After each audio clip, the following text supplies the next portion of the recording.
제가 이 교회 올 때는 거의 60년 전통을 자랑하는 아주 전형적인 한국 장로교회였습니다. 그러다 보니까 또 전임이셨던 원로 목사님께서도 나이가 있으시니까 전혀 어떤 새로운 이런 프로그램이나 또 큐티나 이런 것은 전혀 손을 대지 않으셨고 예배만 중심으로 드렸던 전통적인 한국의 그 장로교회 모습이었습니다. 교회에 대한 인포메이션이 전혀 없었고 그러다가 직접 와서 경험하는 가운데 참 많이 당황했습니다. 그래서 좀 이 교회 뭐랄까 털을 좀 어떤 밭을 새로 일궈야 되지 않겠는가 하는 생각을 가지고 일단 봄과 가을로 또 부흥작용을 통해서 또 영적으로 어떤 밭을 일구는 심정 이제 그러다가 제가 가지고 있었던 장점 중에 하나인 그 큐티 사역을 시작을 해야겠다라고 생각했고 또 제자 훈련 등등 여러 가지 이제 그 프로그램을 서서히 하나씩 하는 가운데 가장 먼저 손을 댔던 것이 바로 이 큐티 사역입니다. 새로 부임해 오셔서 그때 이제 전 교인들 대상으로 큐티 교육을 다 시켜주셨고 그래서 그때를 계기로 큐티를 시작하게 되었습니다. 개별적으로. 저희 교회는 대부분 60, 70이면 저희 교회에서는 젊은 나이거든요. 80대는 노인도 많고 그러다 보니까 노인들이 많은 교회다 보니까 큐티라는 것 자체에 대한 어떤 생소함 이것 때문에 사실 큐티를 알기가 쉽진 않았습니다. 직접 제 자신이 큐티 세미나를 열어서 큐티 세미나로 큐티가 무엇인지를 알게 해줬고 1기 때 또 그 다음에 2기 때까지 제가 하고 3기서부터는 이제 밖에서 새로운 분들을 모셔다가 그분들이 직접 그 어떤 임상 실험 같은 어떤 결과적인 거 해서 큐티가 무엇인지를 어쨌든 교인들한테 알리는 이런 일을 하게 되었죠. 그래도 교제는 생명의 삶으로 했었고요. 그 구체적인 스킬을 하나하나 다 배워서 기도를 어떻게 해라, 어느 장소에서 어떤 시간대에 그리고 본문은 뭐 몇 회 정도 읽고 그리고 뒤에 가면은 이제 묵상을 어떤 식으로 하며 마지막에 이제 적용에 이르기까지 구체적으로 강의식으로 하고 그 자리에서 또 훈련도 시켜주셔서 그 자리에서 하라고 그러고 기도도 이제 해보라고 하고 그래서 나름 구체적으로는 이제 배웠었죠. 그 세 가족을 이렇게 맡아서 그분들을 훈련시키는 게 중요하다 생각해서 또 5주 동안의 그 세 가족 그 프로그램도 제가 만들고 그 중에 가장 핵심적인 것이 그 마지막 장면이 바로 이 큐티를 어떻게 해서 좀 잘 적응할 수 있는가. 그래서 직접 세 가족들하고 큐티에 대해서 강조를 또 하고 하다가 이제 큐티를까지 공부하면서 5주 그 세 가족반을 마치게 될 때에는 6개월의 그 큐티를 볼 수 있도록 6개월 동안을 큐티 책을 무료로 저희가 사서 그분들에게 주기까지 합니다. 상도교에서는 큐티를 통해서 예를 들면 새벽 기도도 1부, 2부로 나누는데 일부 새벽 기도 같은 경우는 큐티 교재를 가지고 새벽 예배를 묵상을 하도록 하게 하고 또 그 다음에 구역들이 모일 때도 그 큐티 책을 가지고 그 큐티방처럼 나눌 수 있도록 그래서 그러한 모임을 자꾸 만들어 나가다 보니까 이 생명의 삶을 하나 우리가 갖게 되면 이것이 본인이 보는 것뿐만 아니라 새벽 기도 그리고 구역 예배까지 결국 큐티방 말하자면 이제 앞으로 미래 큐티방으로 가는 준비를 지금 하고 있다고 볼 수 있죠. 제가 너무 이제 힘들거나 혹은 질문이 생길 때 삶에 있어서 하나님 도대체 저한테 무슨 말씀하시는 건지 알고 싶을 때 큐티를 되게 열심히 하거든요.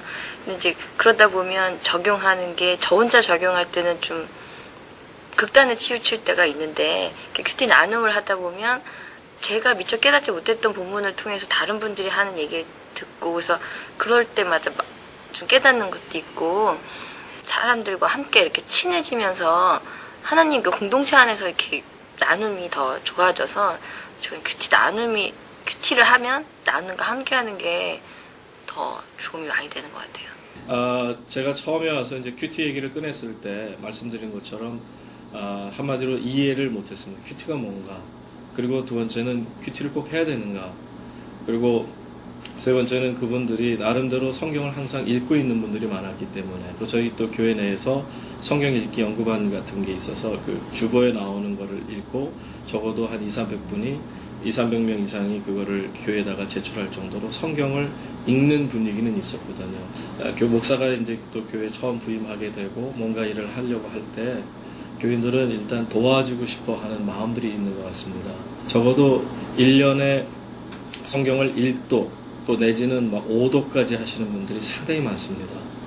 굉장히 그 상상을 초월할 만큼 그 성경을 많이 읽는 사람들이 많음에도 불구하고 그분들이 큐티도 또 같이 겸용하면서 은혜를 받는다는 게 더 좀 놀랍고요. 예, 그렇습니다. 예. 처음에 이 큐티를 시작할 때는 사실 마음에 의심이 있었어요.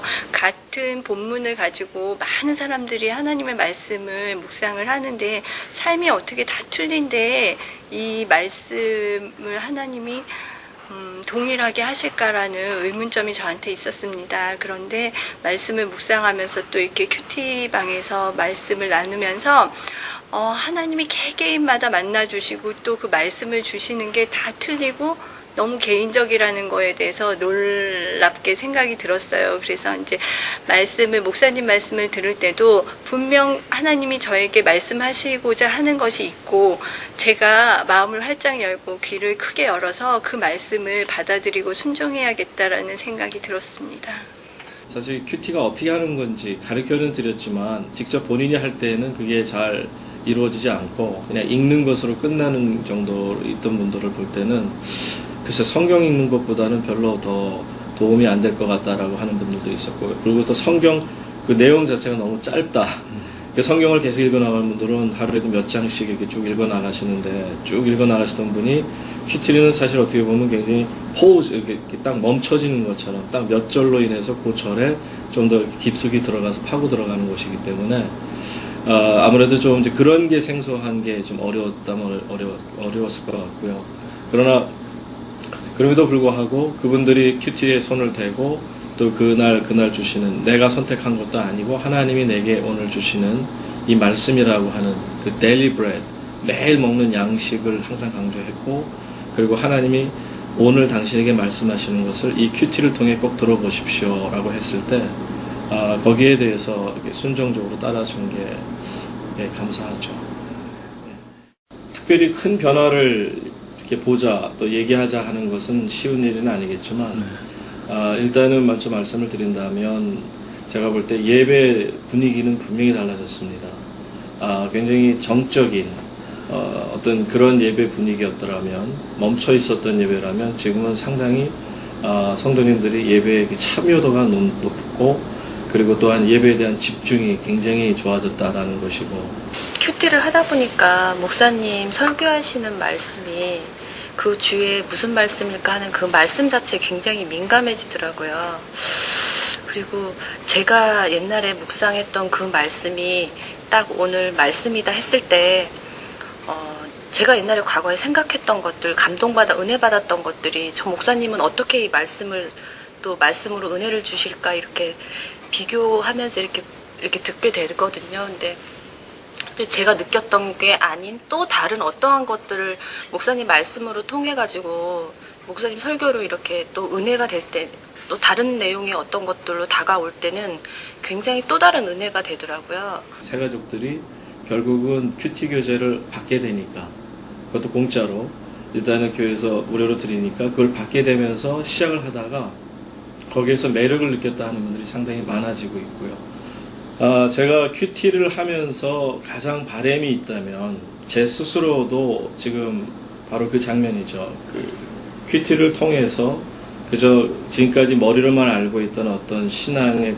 그 생각들이 행동으로 그 신앙이 옮겨질 수 있다면 하는 것이 제 목회의 첫 번째 바람이고 또 그 일을 위해서 무단히 노력을 하고 있습니다. 방학 중에도 저희가 이제 따로 가끔 이렇게 모여가지고 그때는 집으로 모이고 그래서 이게 끊어지지 않게 감이 식지 않게 하기 위해서 나름 노력도 많이 하고 있고 다른 분들도 다 그렇게 하셨으면 다른 사람이 아닌 자기 자신한테 많이 도움이 될 것 같아요. 예, 큐티라고 하는 것 자체가 신앙인에게 있어서는 큰 무기인 것처럼 교회에게 있어서도 하나님 말씀의 어떤 무장하는 가장 큰 어떤 원동력이 된다고 분명히 확신할 수 있습니다.